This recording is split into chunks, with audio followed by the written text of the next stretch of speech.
Hello friend. आज हम मध्यकालीन भारत जो है सात संग्रह से शुरू कर रहे हैं।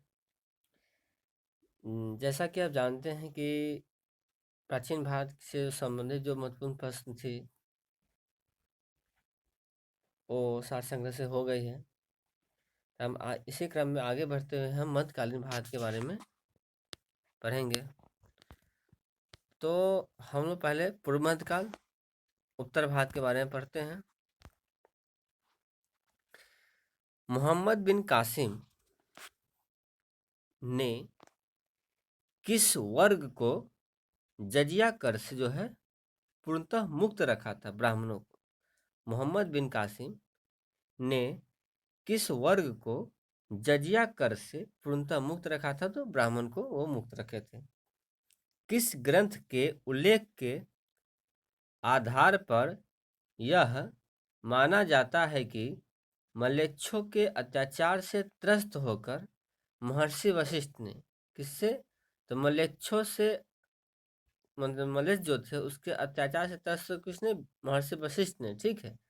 उसने अत्याचारों के विनाश हेतु माउंट आबू पर्वत पर, मतलब आबू पर्वत पर एक यज्ञ किया एवं यज्ञ के अग्निकुंड से 4 राजपूत कुल परमार, सोलंकी, प्रतिहार एवं चौहान का जन्म हुआ। तो पृथ्वीराज रासो, अर्थात कहने का मतलब ये हुआ कि पृथ्वीराज रासो जो है उसमें किसके बारे में वर्णन है? तो महर्षि वशिष्ठ जो थे वो क्या कहते हैं, उनको ये अत्याचार से जो थे, जो मलेच्छ थे, उनसे वो क्या कहते हैं उसको, त्रस्त हो गए थे। जिसके कारण जो है उसने महर्षि सॉरी उसने आबू पर्वत पे एक यज्ञ किया था। और उस यज्ञ कुल से कौन से 4 राजपूत कुल का जन्म हुआ था? तो परमार, चालुक्य, सोलंकी, प्रतिहार एवं चौहान का जन्म हुआ था। ढिलका जो नगर है उसकी स्थापना किसने की थी? तो तोमरों ने। ढिलका नगर की स्थापना किसने की थी? तो तोमरों ने।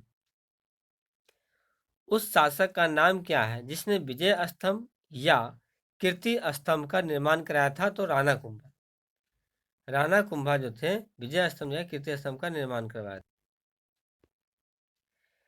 भारत पर पहली बार आक्रमण करने वाला कौन था? तो अरब।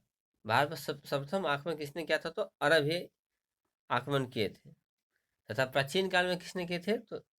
तो आपको ये क्या कहते हैं उसको, ईरानियों ने किए थे। जबकि मध्यकाल में जो कि सबसे पहले किए थे तो अरब ने किए थे। पृथ्वीराज रासो किसने लिखा था? तो चंद्रवरदाई ने। पृथ्वीराज रासो जो किसने लिखा था? चंद्रवरदाई ने। विजय स्तंभ कहाँ स्थित है? चित्तौड़गढ़ में। विजय स्तंभ जो है कहाँ स्थित है? चित्तौड़गढ़ में। लिंगराज मंदिर की नींव किसने डाली थी? तो यायती केसरी ने। लिंगराज मंदिर की जो नींव है उसने किसने डाली थी? तो याति केसरी ने। सोमनाथ के मंदिर पर 1025 ईस्वी में महमूद गजनवी के आक्रमण के समय गुजरात का शासक कौन था? तो भीमदेव प्रथम। अर्थात जिस समय सोमनाथ मंदिर पर आक्रमण हुआ था उस समय गुजरात का जो शासक थे कौन थे? तो भीमदेव प्रथम थे। हिंदू विधि पर एक पुस्तक मिताक्षरा किसने लिखी थी? विज्ञानेश्वर ने। हिंदू विधि पर एक पुस्तक मिताक्षरा किसने लिखी थी? तो विज्ञानेश्वर ने लिखी थी। किस नाटक के कुछ अंश अढ़ाई दिन का झोपड़ा मस्जिद की दीवारों पर अंकित है? हरि के लिए। अढ़ाई दिन के झोपड़ा पर किस नाटक का जो अंश है अंकित है? तो हरि के लिए। रानी पद्मिनी का नाम अलाउद्दीन खिलजी की चित्तौड़ विजय से जोड़ा जाता है। ठीक है। उसके पति का क्या नाम था? तो राणा रतन सिंह। राणा रतन सिंह जो था रानी पद्मिनी के पति का नाम था। विक्रमशिला शिक्षा केंद्र के संस्थापक का नाम है धर्मपाल। विक्रमशिला शिक्षा केंद्र के संस्थापक कौन थे? तो धर्मपाल थे। पाल वंश का संस्थापक कौन थे? तो गोपाल थे। पाल वंश की राजधानी क्या थी? तो मुदगिरी या मुंगेर। पाल वंश की राजधानी कहाँ थी? तो मुदगिर या मुंगेर थी। राष्ट्रकूट वंश का संस्थापक था दंती दुर्ग या दंती वर्मन द्वितीय। राष्ट्रकूट वंश का संस्थापक जो था दंती दुर्ग या दंती वर्मन द्वितीय। किस मंदिर परिसर में एक भारी भरकम नंदी की मूर्ति है जिसे भारत की विशालतम नंदी मूर्ति माना जाता है? तो कंदरिया महादेव का मंदिर। कंदरिया महादेव का मंदिर जो है, ठीक है, उसमें जो है एक नंदी की जो भारी भरकम मूर्ति है, इसे भारत क्या है विशालतम नंदी मूर्ति के नाम से माना जाता है। मध्यकाल में किसे एक नया संवत चलाने का यश प्राप्त है? तो लक्ष्मण सिंह को। मध्यकाल में जो था एक नया संवत चलाने का यश प्राप्त किसको है? तो लक्ष्मण सिंह को। गीत गोविंद के रचनाकार जयदेव है। उनकी सभा को किसने अलंकृत करते थे? तो लक्ष्मण सिंह। गीत गोविंद के रचनाकार कौन है? तो जयदेव। और गीत गोविंद के जो सभा थे उसको अलंकृत कौन करते थे? तो लक्ष्मण सिंह। किसने सोमपुर महाविहार का निर्माण कराया था? धर्मपाल ने। किसने सोमपुर महाविहार का निर्माण कराया था? तो धर्मपाल ने। भुवनेश्वर तथा पुरी के मंदिर किस शैली से निर्मित है? नागर। भुवनेश्वर तथा पुरी के मंदिर जो है किस शैली से निर्मित है? तो नागर। आप इसे याद रख सकते हैं भूपुना नाम से। भूपुना नाम से याद रखिएगा तो जल्दी से याद रहेगा कि भू से हो गया भुवनेश्वर, पू से हो गया पुरी, और यह है नागर शैली में। भारत में प्रथम आक्रमणकारी कौन था? तो जानते ही हैं मोहम्मद बिन कासिम था। अगर देश से पूछे तो ये क्या कहते हैं आपको, ये एरिया से पूछे तो अरब लोग थे। जगन्नाथ मंदिर किस राज्य में है? तो उड़ीसा में। जगन्नाथ जो मंदिर है वो किस राज्य में है? उड़ीसा में। अजय पाल संस्थापक थे किसके? अजमेर के। अजमेर के संस्थापक कौन थे? तो अजय पाल। वह प्रथम भारतीय शासक कौन है जिसने तुर्क आक्रांता मोहम्मद गोरी का सामना हुआ और जिससे मोहम्मद गोरी को परास्त किया था? तो भीम द्वितीय तथा भीम प्रथम के शासन काल में जो हुआ था, क्या कहते हैं, सॉरी, भीम प्रथम के जो शासन काल है उसमें क्या हुआ था? भीम जो जो प्रथम है उनके शासन काल में जो आपको हुआ था, ये क्या कहते हैं सोमनाथ मंदिर पर आक्रमण हुआ था। जबकि भीम द्वितीय के शासन काल में, ठीक है, मोहम्मद गौरी जो था, ठीक है, परास्त हुआ। किस शासक ने कालिंजर के अजय दुर्ग का निर्माण करवाया था? धंगदेव। धंगदेव जो थे वह कालिंजर के अजय दुर्ग का निर्माण कराया था। वह कौन सा संवत है जो कलचुरियों द्वारा प्रयुक्त किए जाने के कारण कलचुरी संवत भी कहलाता है? त्रैकुटक संवत। त्रैकुटक संवत। त्रैकुटक संवत जो की शुरुआत किसने की थी? तो कलचुरियों ने की थी, तो इसे हम कलचुरीय संवत भी कहते हैं। चंदावर का युद्ध कब हुआ था? तो 1194 ईस्वी। मोहम्मद जयचंद एवं मोहम्मद गौरी के बीच, सॉरी, जयचंद एवं मोहम्मद गौरी के बीच चंदावर का युद्ध हुआ था।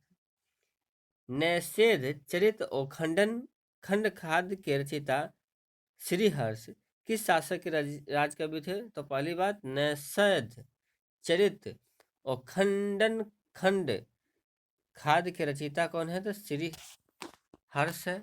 और किस शासक के राजकवि थे? तो जयचंद के वो राजकवि थे।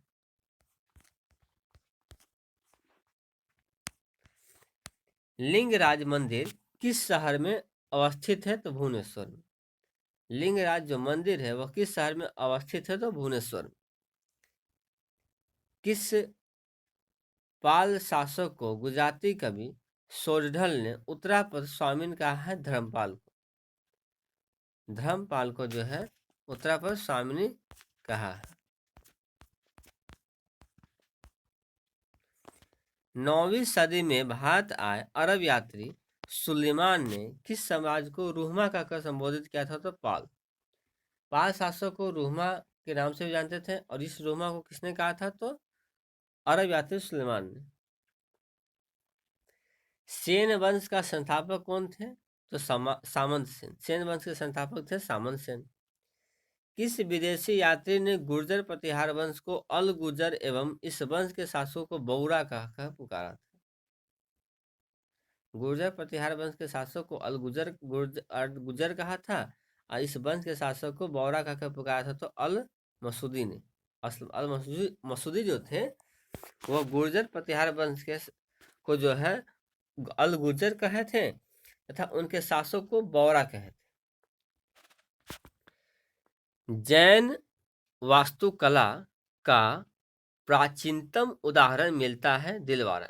जैन वास्तुकला जो है उसका प्राचीनतम जो उदाहरण है वो कहाँ मिलता है? तो हमें दिलवारा में मिलता है। कायस्थों का एक जाति के रूप में प्रथम बार उल्लेख कहाँ मिलता है? तो ओशनम स्मृति में।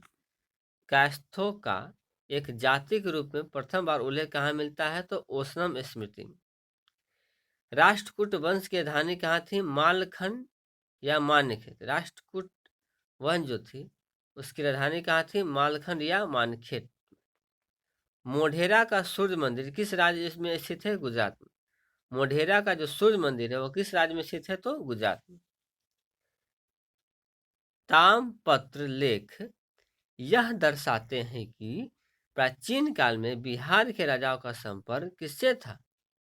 जावा सुमात्रा द्वीप से। ताम्रपत्र के जो लेख है वह दर्शाते हैं कि प्राचीन काल में बिहार राजाओं का संपर्क कहाँ से था? तो जावा सुमात्रा द्वीप से था। पुंडवर्धन भुक्ति अवस्थित है उत्तर बंगाल में। पुंडवर्धन भुक्ति कहाँ पे है? तो उत्तर बंगाल में अवस्थित। जोजाक भुक्ति प्राचीन नाम था बुंदेलखंड का। बुंदेलखंड का प्राचीन नाम क्या था? जोजाक भुक्ति। चंदेल वंश के संस्थापक कौन थे? नन्नुक के पौत्र जयसी थे। या जेजा के नाम पर यह प्रदेश जोजाक भुक्ति कहलाया। महोदया किसका पुराना नाम है? तो कनौज राज भोज का। महोदया जो है किसका पुराना नाम है? तो कनौज राज भोज का नाम है। महानतम प्रतिहार राजा था मिहिर भोज। महानतम प्रतिहार राजा कौन था? तो मिहिर भोज था। महान संस्कृत कवि एवं नाटककार राजशेखर किसके दरबार से संबंधित है? महेंद्रपाल प्रथम। महान संस्कृत कवि एवं नाटककार राजशेखर किसके दरबार से संबंधित था? तो महेंद्रपाल। महान जैन विद्वान प्रेमचंद किसकी सभा को अलंकृत करते थे? तो कुमारपाल। महान जैन विद्वान हेमचंद किसकी सभा को अलंकृत करते थे? तो Kumarpal. Thank you for watching video.